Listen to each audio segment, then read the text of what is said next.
ককরোচের তীব্র আন্দোলনে পথ ছাড়লেন ভারতের শিক্ষামন্ত্রী। দিনভর বিক্ষোভে উত্তাল দিল্লি। শিক্ষামন্ত্রীর পদত্যাগের পর আন্দোলন প্রত্যাহার জেনজির, আলোচনায় বসতে চায় মোদী সরকার। শেখ হাসিনার মতো ভুল করলেন না নরেন্দ্র মোদী, জেনজির তীব্র আন্দোলনের মুখে নতি স্বীকার ভারত সরকারের। সৌদির তেল স্থাপনায় ইয়েমেনি বিদ্রোহীদের হামলা, পাল্টাপাল্টি আঘাতে উত্তাল মধ্যপ্রাচ্য, আঞ্চলিক সংঘাত ছড়িয়ে পড়ার শঙ্কা। ইরান ইস্যুতে এবার চীন রাশিয়াকে কড়া হুঁশিয়ারি যুক্তরাষ্ট্রের, সংঘাতে জড়ালে ভয়াবহ পরিণতির হুঁশিয়ারি ট্রাম্পের। ভারত জুড়ে তীব্র আন্দোলনের চাপে পড়ে অবশেষে পদত্যাগ করলেন দেশটির কেন্দ্রীয় শিক্ষামন্ত্রী ধর্মেন্দ্র প্রধান। নিট পরীক্ষার প্রশ্ন ফাঁস এবং শিক্ষাক্ষেত্রে দুর্নীতির অভিযোগে প্রথম থেকেই তার পদত্যাগের দাবি জানিয়েছিল ককরোচ পার্টি। দিল্লির বিক্ষোভী আন্দোলনকারীরা জানিয়েছিলেন, মন্ত্রী পদত্যাগ ছাড়া কোনো শর্তেই তার আন্দোলন প্রত্যাহার করবেন না। এ বিষয়ে কোনো বোঝাপড়া করা যাবে না, দুর্নীতির দায় মন্ত্রীকে নিতেই হবে। সরকারের সঙ্গে আন্দোলনকারীদের 2 দফার বৈঠক হলেও নিজ দাবিতে অনড় ছিলেন তারা। দাবি একটাই, শিক্ষামন্ত্রী পদত্যাগ। শনিবার বিকেলে 3য় দফার আলোচনা হওয়ার কথা ছিল, তবে তার আগে পদত্যাগ করতে বাধ্য হন শিক্ষামন্ত্রী। নিট আন্দোলনকারীদের অন্যান্য দাবিগুলো মেনে নেওয়া হলেও কেন্দ্রীয় শিক্ষামন্ত্রী পদত্যাগের বিষয়টি বিবেচনা করা হবে বলে আন্দোলনকারীদের আশ্বস্ত করেছিল কেন্দ্রীয় সরকার।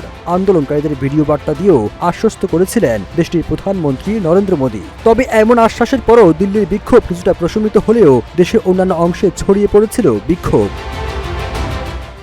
धर्मेंद्र प्रधान का इस्तीफा तो हो गया है।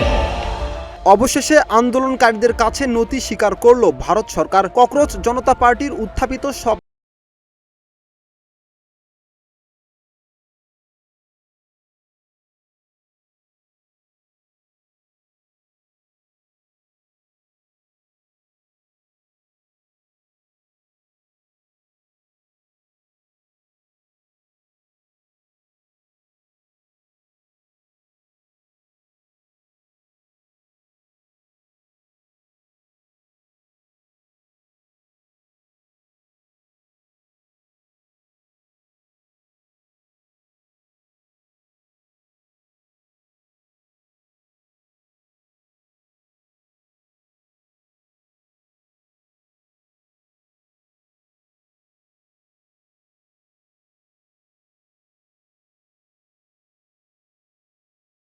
ছেড়েছে আন্দোলনকারীরা। তবে প্রতিশ্রুতি বাস্তবায়ন না হলে আবারও কর্মসূচিতে ফেরার সতর্কবার্তা দিয়েছে ককরোচ জনতা পার্টি।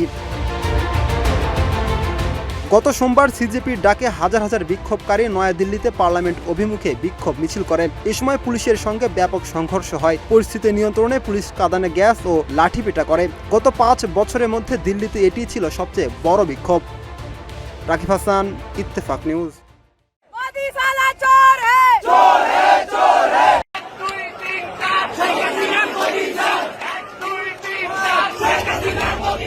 বাংলাদেশে জেনজি আন্দোলনে তৎকালীন প্রধানমন্ত্রী শেখ হাসিনা যেন পণ করে নিয়েছিলেন, ক্ষমতার পাওয়ার দিয়েই আগলে রাখবেন নিজের গদি।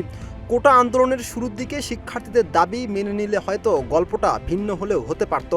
শেখ হাসিনার নেওয়া সিদ্ধান্তই তার অহংকার ভেঙে চূর্ণ বিচূর্ণ করেছে। ঠিক তার 2 বছর পরই জুলাই মাসেই একই ঘূর্ণিঝড় আঘাত হানে ভারতের রাজধানী নয়াদিল্লিতে। নিটের প্রশ্নপত্র ফাঁস হওয়াকে কেন্দ্র করে দেশটির জেনজিরা প্রথমে শিক্ষামন্ত্রী ধর্মেন্দ্র প্রধানের পদত্যাগের দাবি তোলে। বাংলাদেশের শাহবাগের মতো দিল্লির যন্তর মন্তরে ধর্নায় বসে শিক্ষার্থীরা। শুরু হয় তীব্র আন্দোলন। 2024 সালের একই দৃশ্য ছিল বাংলাদেশেও। শাহবাগ থেকে শুরু হওয়া আন্দোলন ছড়িয়ে পড়ে সারা দেশে। শিক্ষার্থীদের বুকে বন্দুকের নল যেন কোনোভাবেই মেনে নিতে পারেনি দেশের সাধারণ মানুষ। যদিও উল্টো চিত্র দেখা গেছে নয়াদিল্লিতে। পুলিশের হামলার বর্বরতার অভিযোগ থাকলেও নিহতের কোনো খবর পাওয়া যায়নি। টানা 2 দফা কেন্দ্রীয় সরকারের সাথে বৈঠকে বসলেও শিক্ষামন্ত্রী ধর্মেন্দ্র প্রধানের পদত্যাগের দাবি থেকে সরেনি ককরোচরা। এরপর ককরোচ প্রধান সারা দেশের শিক্ষার্থী ও সচেতন মহলের মানুষদের আন্দোলনে যোগ দেওয়ার আহ্বান জানান। নয়াদিল্লির আন্দোলন ছড়িয়ে পড়ে বিভিন্ন রাজ্যে। 2 বছর আগে বাংলাদেশের মাটিতেও বৈষম্য বিরোধী ছাত্র আন্দোলনের সাথে সংহতি জানিয়েছিল দেশের রাজনৈতিক ও ছাত্র সংগঠন। পরে সেই কোটা সংস্কার আন্দোলনই সরকার পতনের এক দফায় পরিণত হয়। পতন হয় আওয়ামী লীগ সরকারের। তবে নরেন্দ্র মোদীর নেতৃত্বাধীন বিজেপি সরকার বিপরীত চিত্র দেখালো। তীব্র আন্দোলনের মুখেও পুলিশকে মারণাস্ত্র ব্যবহার বা নিহতের চিত্র দেখা যায়নি। ধারণা করা হচ্ছিল ককরোচদের এই আন্দোলন হয়তো বিজেপি সরকার পতনের দিকে এগোবে, কিন্তু সেই ভুল করলেন না প্রধানমন্ত্রী নরেন্দ্র মোদী। মেনে নিলেন ককরোচদের দাবি। শিক্ষামন্ত্রী ধর্মেন্দ্র প্রধানের পদত্যাগের মাধ্যমে দিল্লির আন্দোলন এখন কিছুটা শিথিল। রাকিব হাসান, ইত্তেফাক নিউজ।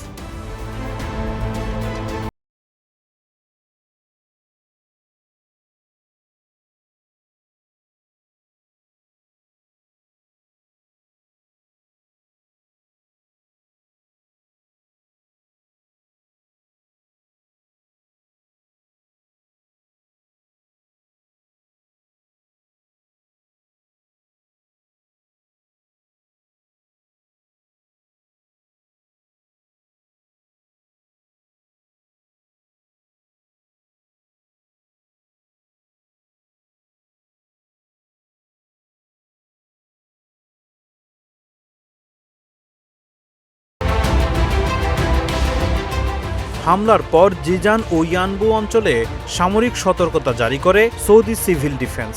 পরে সেই সতর্কতা প্রত্যাহার করা হয়। তবে হামলায় কোনো হতাহত, ক্ষয়ক্ষতি বা তেল উৎপাদনে প্রভাব পড়েছে কিনা সে বিষয়ে এখনও আনুষ্ঠানিকভাবে কিছুই জানায়নি সৌদি আরব বা সৌদি আরামকো। এর আগে লোহিত সাগরের দক্ষিণ প্রবেশ পথের কাছে ইয়েমেনের বিদ্রোহী নিয়ন্ত্রিত কামারান দ্বীপে বিমান হামলা চালায় সৌদি আরব। বিদ্রোহী নিয়ন্ত্রিত গণমাধ্যম আল মাসিরাহ দাবি করেছে ইয়েমেনের টেলিযোগাযোগ স্থাপনাগুলো লক্ষ্য করে হামলা চালায় সৌদি আরব। অন্যদিকে বাহরাইনেও একাধিক ক্ষেপণাস্ত্র হামলা চালায় ইরান। এর মধ্যে অন্তত একটি ক্ষেপণাস্ত্র লক্ষ্যবস্তুতে আঘাত হেনেছে বলে খবর পাওয়া গেছে। হামলার পর ধোঁয়া উঠতে দেখা যায়। জবাবে পাল্টা হামলা চালায় বাহরাইনও। তবে স্থানীয় সূত্রের দাবি, দেশটির একটি প্রতিরক্ষা ক্ষেপণাস্ত্র লক্ষ্যভ্রষ্ট হয়ে নিজ ভূখণ্ডে আঘাত হেনেছে। ফখরুল ইসলাম, ইত্তেফাক নিউজ। চলমান উত্তেজনার মধ্যেই এবার রাশিয়া ও চীনকে কড়া বার্তা দিলেন মার্কিন প্রেসিডেন্ট ডোনাল্ড ট্রাম্প। তার দাবি, এই মুহূর্তে মস্কো ও বেইজিং সরাসরি ইরানকে সমর্থন দিচ্ছে না, তবে ভবিষ্যতে যদি তারা ইরানের পক্ষে জড়িয়ে পড়ে তাহলে তার পরিণতি হবে খুবই খারাপ। নিজের সামাজিক যোগাযোগ মাধ্যম ট্রুথ সোশ্যালে দেওয়া এক পোস্টে ট্রাম্প জানান, সম্প্রতি বেইজিংয়ে চীনের প্রেসিডেন্ট শি জিনপিংয়ের সঙ্গে বৈঠক করে তিনি আশ্বাস পেয়েছেন চীন বা কোনো চীনা কোম্পানি ইরানের কাছে অস্ত্র বিক্রি করবে না কিংবা সরবরাহ করবে না। শুধু চীনই নয়, রাশিয়ার প্রেসিডেন্ট ভ্লাদিমির পুতিনের সঙ্গেও একই বিষয়ে আলোচনা হয়েছে বলে জানান ট্রাম্প। তার দাবি, পুতিনও তাকে বলেছেন রাশিয়া ইরানের কাছে কোনো অস্ত্র বিক্রি করবে না। একই সঙ্গে ট্রাম্প বলেন, পুতিন জানেন যুক্তরাষ্ট্র সরাসরি ইউক্রেনকে নয় বরং ন্যাটোভুক্ত দেশগুলোর মাধ্যমে সহায়তা দিয়ে থাকে। ট্রাম্পের ভাষায় বর্তমানে রাশিয়া ও চীন দুই দেশই ইরানকে সমর্থনের ক্ষেত্রে সক্রিয়ভাবে অংশ নিচ্ছে না। তবে যদি ভবিষ্যতে তারা সরাসরি এই সংঘাতে জড়িয়ে পড়ে তাহলে সেটি তাদের নিজেদের জন্যই ভয়াবহ পরিণতি ডেকে আনবে। পরে হোয়াইট হাউসে সাংবাদিকদের মুখোমুখি হয়ে ট্রাম্প বলেন, আমি জানি না তারা ইরানকে সহায়তা করছে কিনা, তবে আমি মনে করি আমি তাদের বিশ্বাস করি। তবে ট্রাম্পের এই অবস্থানের সঙ্গে একমত নন মার্কিন প্রতিরক্ষামন্ত্রী পিট হেগসেথ। চলতি সপ্তাহে সিনেটে এক শুনানিতে তিনি দাবি করেন, রাশিয়া ও চীন বিভিন্নভাবে ইরানকে সহায়তা করছে। যদিও কী ধরনের সহায়তা দেওয়া হচ্ছে সে বিষয়ে বিস্তারিত কিছু জানাননি তিনি। এদিকে ইরানকে অস্ত্র সংগ্রহে সহায়তার অভিযোগে রাশিয়া ও চীনের কয়েকজন ব্যক্তি এবং প্রতিষ্ঠানের ওপর ইতোমধ্যেই নিষেধাজ্ঞা আরোপ করেছে যুক্তরাষ্ট্র। এছাড়া মার্কিন সংবাদ মাধ্যম সিএনএনের বরাতে দ্য হিল জানিয়েছে, গত মার্চে মার্কিন কর্মকর্তাদের একাংশের দাবি ছিল রাশিয়া ইরানকে স্যাটেলাইট চিত্র সরবরাহ করেছিল, যাতে তারা মার্কিন সেনাদের অবস্থান ও চলাচল পর্যবেক্ষণ করতে পারে। শরীফ উদ্দিন, ইত্তেফাক নিউজ।